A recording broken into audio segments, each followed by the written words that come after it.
আসসালামু আলাইকুম। আমি পারভিন। আমি আসছি বগুড়া থেকে।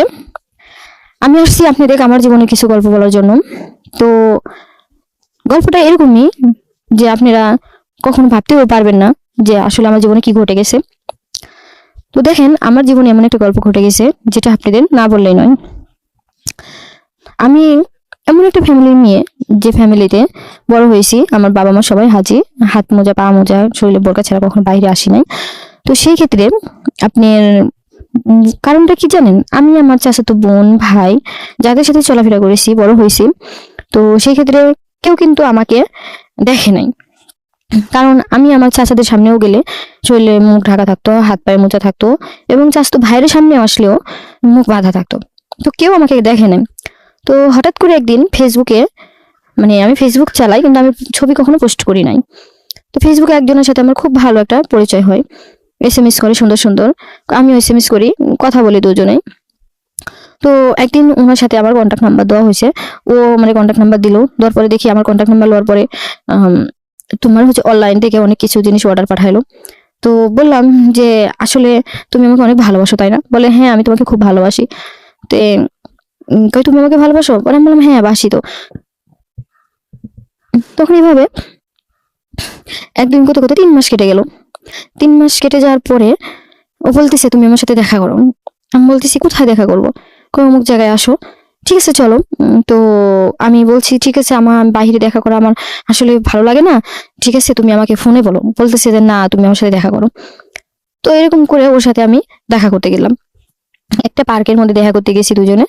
পার্কের মধ্যে দেখা করার পরে ওই পার্কের ভিতরে কথা টথা বলছি। ও আমাকে অনেকবার বলছে, রিকোয়েস্ট করছে, প্লিজ তোমার মুখটা আমাকে দেখাও না। তোমাকে দেখতে আমার খুব ইচ্ছা হচ্ছে। তোমার পিক দেখে আমি আসলে ঠিক থাকতে পারতেছি না। আমি তোমাকে অনেক ভালোবেসে ফেলাইছি, তুমি প্লিজ আমাকে মুখটা দেখাও।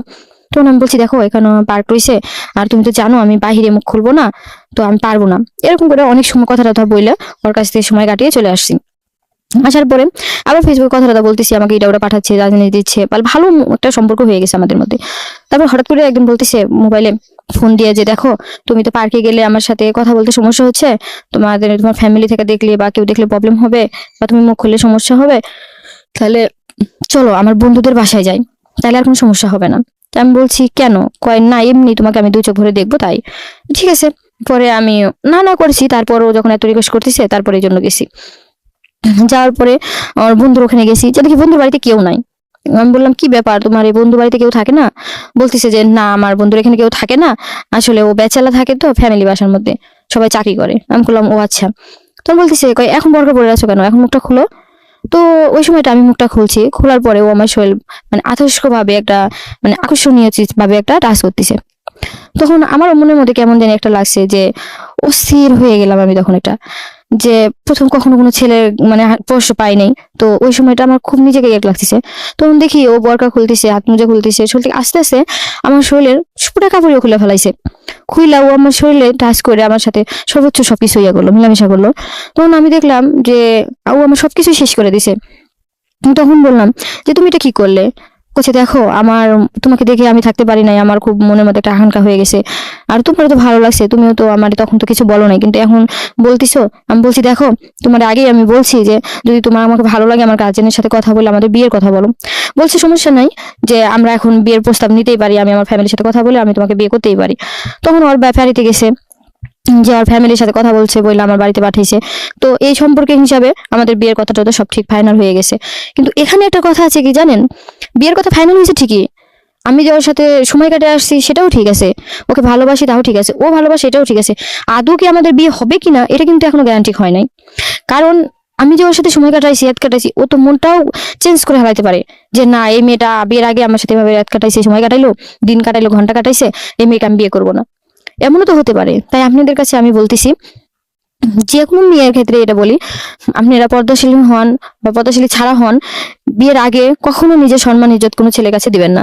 কারণ আপনি তো জানবেন না যে আদতেই কি আপনাকে সে বিয়ে করবে কি করবে না।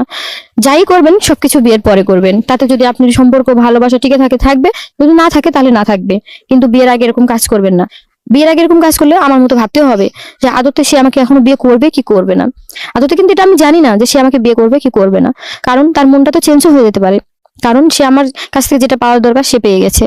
তো এই ক্ষেত্রে প্রত্যেকটা মেয়েদের কাছে আমার রিকোয়েস্ট, কখনো প্রেম করে নিজের জীবনের সবকিছু বিসর্জন দিবেন না, ভুলেও নিজের লাইফটাকে নষ্ট করবেন না। যদি ভালোবেসে থাকেন ডাইরেক্টলি বাবা মার কাছে প্রস্তাব দিবেন, প্রস্তাবের মাধ্যমে বিয়ে বসবেন। আসলে ওই জায়গাটা ওর ভুল যাক থাক, কিন্তু ওই জায়গাটা আমার ভুলটা বেশি হয়েছে। সেটা আমি যখন ও মুখ দেখতে চাইছে, মুখ দেখানোর পরে ও যখন আমাকে টাচ করছে, তখন আমার শরীরের মধ্যে একটা মানে অন্যরকম একটা আকাঙ্ক্ষা হয়ে গেছে, যেটাকে আমি নিজেকে কন্ট্রোল করতে পারি নাই। কন্ট্রোল করা না পারার কারণে আসলে ওই জায়গাটা আমি নিজেকে হারিয়ে ফেলাইছি। মানে একটা ছেলে একটা মেয়েকে টাচ করলে, প্রথম টাচ করার পরে একটা শরীরের মধ্যে যে একটা আকর্ষণ আসে, ওরকম একটা আর কি আমি ফেস্টিট করছি। এটার কারণেই আমি চাই, মানে কিছু বলতে পারি নাই ওকে, কারণ ওই জায়গাটা আমার চাহিদার মতো হয়ে গেছে। কারণ আমি ভেবেছিলাম যে ও আমাকে টাচ করলে যদি এত কিছু লাগে, তাহলে ও আমাকে আদর করলে জানি কত ভালো লাগতে পারে। এটার মনে করে আমি আসলে একটা ভুল কাজ করে ফেলাইছি। এই জন্য সব বোনেদের কাছে বলতেছি যে কখনো এরকম তোমরা কোনো ভুল কাজ করবে না। কারণ তোমরা এটা বুঝবা যে তোমরা পদ্মাশীলী আছো বা পদ্মাশীলী ছাড়া আছো, ভালো আছো, কিন্তু তোমরা এই কাজটা যদি করো, যে আমার মতো যে মুখ খুলতে কয়ে শরীর টাচ করছে দেখে অস্থির হয়ে গেছো বা ওনার প্রতি দুর্বল হয়ে গেছে, তাহলে তোমরা জীবনে অনেক বড় ভুল করবা, কখনো উপরে উঠে যেতে পারবা না। কারণ আমি যেভাবে ফ্যামিলি মেয়ে হয়ে বরকা খুলে ফেলাইছি, সে আমার চেয়ে যদি নর্মাল ফ্যামিলি মেয়েরা হয়, তাহলে তারা তো আর আগে ভাগে কাপড় খুলে ফেলাই দিবে। তো সেই ক্ষেত্রেই যে আপনাদের কাছে আমার রিকোয়েস্ট থাকলো, আপনারা কখনো এরকম কাজ করবেন না, সে মেয়ে হোক আর ছেলেদের ক্ষেত্রেই হোক না কেন। ছেলেরা, আপনাদের কাছেও আমার একটা রিকোয়েস্ট ভাইয়া আপনাদের কাছে, যে আপনারা যে মেয়েকেই ভালোবাসেন না কেন, সেই মেয়েকেই কখনো নিজের স্বীকার করবেন না। কারণ নিজের স্বীকার করতে যে, নিজের চাহিদা মেটাতে যে ভালো ফ্যামিলির মেয়েদেরও কিন্তু সর্বনাশ হয়ে যায়। সেই ক্ষেত্রে আপনারা কখনো এরকম করবেন না। যদি ভালো লেগে থাকে, তাহলে ভালোবেসে থাকেন, তাহলে অবশ্যই বিয়ে করবেন, বিয়ের মাধ্যমে প্রস্তাব দিবেন, আর যা করে সব বিয়ের পরেই করবেন। তো বন্ধুরা, আপনাদের কাছে যদি আমার গল্পটা ভালো লাগে, অবশ্যই আমার এই চ্যানেলটা সাবস্ক্রাইব করবেন, লাইক দিবেন, শেয়ার করবেন। আর যদি কোনো ভুল হয়ে থাকে অবশ্যই আমাকে ক্ষমা করবেন।